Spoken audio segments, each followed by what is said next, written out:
नमस्कार। मानव समाज विभिन्न माध्यमों से अपने आदर्श महापुरुषों का चरित्र चित्रण इसलिए करता है ताकि उन महापुरुषों के अच्छे गुणों को सामान्य व्यक्ति जान सके और उन्हें अपने जीवन में उतार सके। परंतु महामूल्य छनीच मूर्त महाजाहिलुद्दीन 786 मस्तकर रहमत दल्ले वाले का यदि कोई कार्टून बना देता है तो पूरे विश्व के मस्तकरवंशी जानवर स्थान स्थान पर मानवों के विरुद्ध हिंसा करना प्रारंभ कर देते हैं। इसका क्या कारण है, यही जानने का आज हम प्रयास करेंगे। वास्तविक बात यह है कि 1400 वर्ष पूर्व अरब की किसी रेगिस्तानी झोपड़ी से उत्पन्न हुए नीच मस्तकर का चरित्र इतना गिरा हुआ था कि उसका चित्रण करना मस्तकरवंशी मूल्यच्छों के लिए भी संभव नहीं है। यदि मस्तकरवंशी मूल्यच्छ नीच मस्तकर के चरित्र का चित्रण करते हैं तो उन्हें यह बताना पड़ेगा कि नीच मस्तकर अरब के रेगिस्तान में भटकती किसी आवारा मादा द्वारा करवाई गई अवैध खुदाई के फलस्वरूप उत्पन्न हुआ था, क्योंकि नीच मस्तकर का अब्बू तो उसके जन्म से कई वर्ष पूर्व ही मृत्यु को प्राप्त हो चुका था। नीच मस्तकर का दादा मक्केश्वर मंदिर में आने वाले तीर्थयात्रियों की सेवा सत्कार करके अपना जीवन यापन करता था। नीच मस्तकर को बाल्यकाल से ही मिर्गी के दौरे पड़ते थे। 15 वर्ष की आयु में नीच मस्तकर ने अरब की एक अत्यंत खुदक्कड़ प्रवृत्ति वाली धनाढ्य बुढ़िया से निकाह किया। उस खुदक्कड़ बुढ़िया की मृत्यु होते ही 60 वर्ष का होने जा रहे मस्तकर ने मात्र 6 वर्षीय पिलूरी से निकाह कर लिया और उस पिलूरी के 9 वर्ष का होते होते नीच मस्तकर ने उसे दबाकर पेलना प्रारंभ कर दिया। उस 9 वर्षीय पिलूरी को पेलने के साथ साथ नीच मस्तकर ने 30 से अधिक अन्य खुदाई योग्य मादाओं को भी अपनी खुदाईशाला में अपने लठाधीन रख रखा था। यहाँ तक कि उसने अपने मुंह बोले बेटे की बीवी को भी अपनी बीवी बना लिया था। नीच मस्तकर इतना नीच था कि उसने उन ऊँटों को चोरी करने वालों के हाथ पांव कटवा दिए जो ऊँट वो स्वयं चुरा कर लाया था। उस कालखंड के ना जाने कितने ही मानवों के साथ नीच मस्तकर ने घोर अमानवीय अत्याचार किए। कहा जाता है कि जिस 9 वर्षीय पिलूरी को नीच मस्तकर बीवी बनाकर लाया था, उसी अय्याश पिलूरी अय्याशा ने कुछ वर्ष बाद नीच मस्तकर को जहर देकर मार डाला, क्योंकि एक तो नीच मस्तकर उस समय किसी अन्य नन्ही पिलूरी से निकाह करने की तैयारी कर रहा था और दूसरा अय्याशा नीच मस्तकर को मारकर अपने अब्बू को मस्तकर वंश का पहला खलीफा बनाना चाहती थी। अय्याशा ने वही किया। उसने नीच मस्तकर को मारकर अपने अब्बू बकरे को मस्तकर वंश का पहला खलीफा बनवा दिया।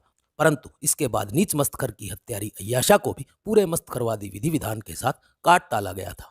अपने जीते जी नीच मस्तकर ने उसकी भी हत्या करवा दी थी जिसने आसमानी खुदाई की किताब को सबसे पहले मस्तकर लिपि में लिपिबद्ध किया था। नीच मस्तकर ने उस कालखंड में उस प्रत्येक व्यक्ति की हत्या करवा दी थी जिसने भी उससे पैगंबर होने का प्रमाण मांगा। मस्तकर वंश को लूट झूठ हिंसा बलात्कार और कुकर्म की खुली छूट देने वाला मस्तकर देखने में इतना भद्दा था कि मादाएं उसे देखते ही बिदक कर भाग खड़ी होती थी।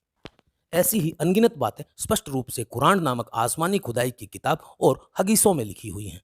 अब इस नीच चरित्र का चित्रण कर मस्तकरवंशी समाज इस विभत्स चित्र को मानवों के समक्ष रखे तो कैसे रखे। इसीलिए मस्तकरवंशी समाज 90 गुल्लक भेदने वाले अपने नब्बी के नीच चरित्र को मानव समाज से छुपाकर ही रखना चाहता है तथा किसी भी मानव द्वारा ऐसा करने पर मानव समाज को हिंसा और आतंक से मौन करने का प्रयास करता है।